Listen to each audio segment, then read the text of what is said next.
আসসালামু আলাইকুম। কেমন আছেন সবাই? সবাইকে ঈদ মোবারক। কেমন কেটেছে সবার ঈদ? আশা করি অনেক ভালোই কেটেছে। আলহামদুলিল্লাহ আমাদেরও কেটেছে। আর এটা ছিল ঈদের দিনের আগে আমি গিয়েছিলাম একটু শপিংয়ে। ঘুরে ঘুরে দেখছিলাম কিছু ড্রেস যে কোনগুলা ভালো লাগে। তারপরে এখান থেকে আমি নিয়ে এসেছিলাম ড্রেস। আর এটা অবশ্যই অন্য ভিডিওতে দেখাবো আমি কোনটা এনেছিলাম। আর তারপরে একটু গিয়েছিলাম আমি শপিং সেন্টার মলে।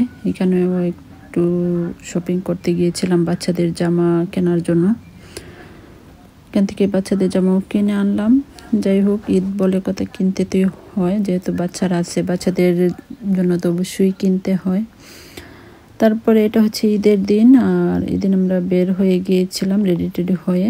আর আমরা যাচ্ছি এখন হচ্ছে আমার বোনের বাসায়। আর ঈদ বলতে সত্যি কথা বলতে তেমন এই বছর ভালোই লাগছিল না, যেহেতু আমার আব্বা দুনিয়া ছেড়ে চলে গিয়েছেন। আর আব্বার কথা সব সময়ই মনে হয়, আর কোনো ভিডিও কোনো কিছু করতেই ভালো লাগে না। তারপরও বাচ্চাদের খুশি রাখাতে একটু করা আর কি, যেহেতু বাচ্চারাও আছে ওদেরকে তো আর ওরা তো ওতে কিছু বুঝে না, ওদেরকে তো খুশি রাখতে হয়। তাই তাদেরকে খুশি রাখতে যতটুকু চেষ্টা আর কি।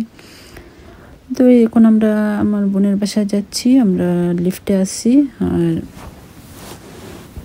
আমরা অলরেডি এর মধ্যে আমরা পৌঁছে গিয়েছি আমার বোনের বাসায়। আর আপা রান্না টান্না করে রেখে দিয়েছেন। আর এখন হচ্ছে আমরা একটু খাবো, তারপরে বিকেলবেলা একটু ঘুরবো, মানে তাদের বাসার নিচে। এই আর কি, তেমন কোনো প্ল্যানই নেই এবছরের ঈদের। এই বছর ঈদটা কেমন জানি, মানে কিছুই ভালো লাগে না, কেমন কেমন জানি একটা শূন্যতা বুকের মাঝে। তারপরেও যতটুকু পেরেছি একটু চেষ্টা করেছি ভালো বাচ্চাদের খুশি রাখার জন্য আর কি, আর নিজেও একটু ভালো থাকার জন্য। এই তো এখন আমরা একটু ফটোশ্যুট করছিলাম আরিশা তানিশাকে নিয়ে, যে একটু মেমোরি হিসাবে থাকবে। আরিশা বরাবরই চলে যায়, ও ফটো তুলতে চায় না, সবসময় এমনটা করে। ওর ড্যাডি ওকে জোর করে ধরে রেখেছেন যে যেতে পারবে না, এই আর কি। আর উনি হচ্ছেন আমার বোনের হাজব্যান্ড। যাই হোক, এখন খাবার দাবার পরিবেশনের পালা। আর আমিও কয়েকটা ছবি তুলে নিচ্ছিলাম, যে বাসায়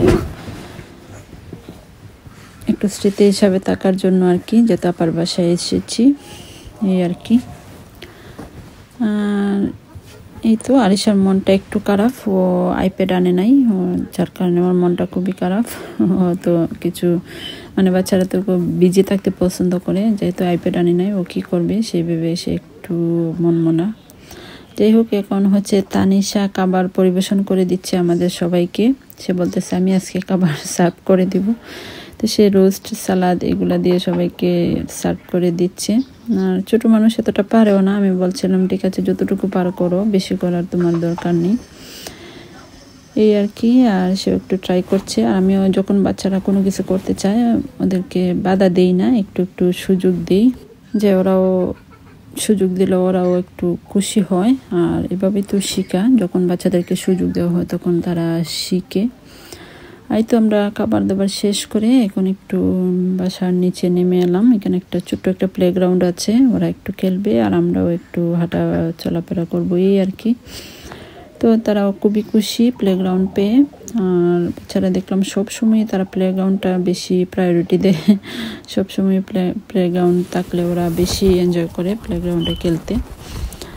তো এর পাকে আমরা একটু ফটো তুলে নিচ্ছিলাম।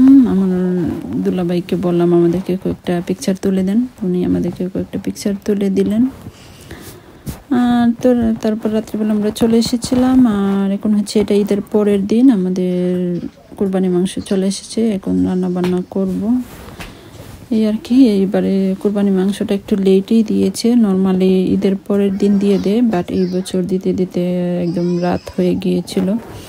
আর এটা হচ্ছে রাত্রিবেলা। এখন খাবার দাবার শেষ করে মাংস নিয়ে একটু বসলাম, যে কিছু মাংস রান্না করব আর কি যারা আমার আত্মীয় স্বজন আছেন সবাইকে তো একটু ভাগ বন্টন করে দিতে হয়। আর এই প্রথমবার তানিশা মাংসটা টাচ করতেছে, সে খুবই খুশি যে সে কলিজাটা বারবার টাচ করছিল আর এটা তো একটু সফট, সে খুবই মানে এনজয় করতেছিল এটা নিয়ে যে একদম সফট কেমন জানি তার কাছে লাগছিল।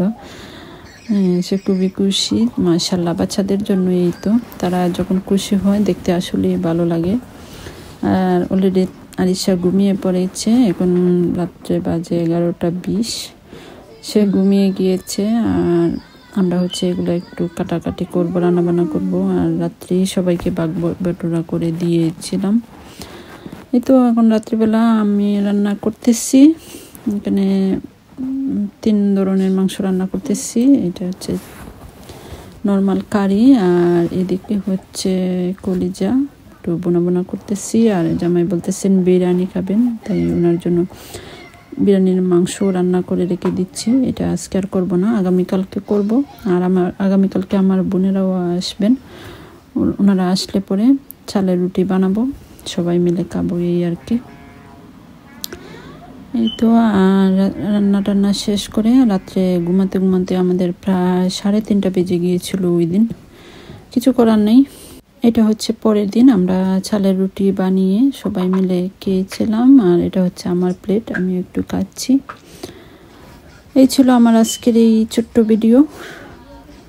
সবাই কেমন আছেন? সবাইকে আবারও ঈদ মোবারক জানিয়ে আজ এখানে রেখে দিচ্ছি। সবাই ভালো থাকবেন, আল্লাহ হাফেজ, আসসালামু আলাইকুম।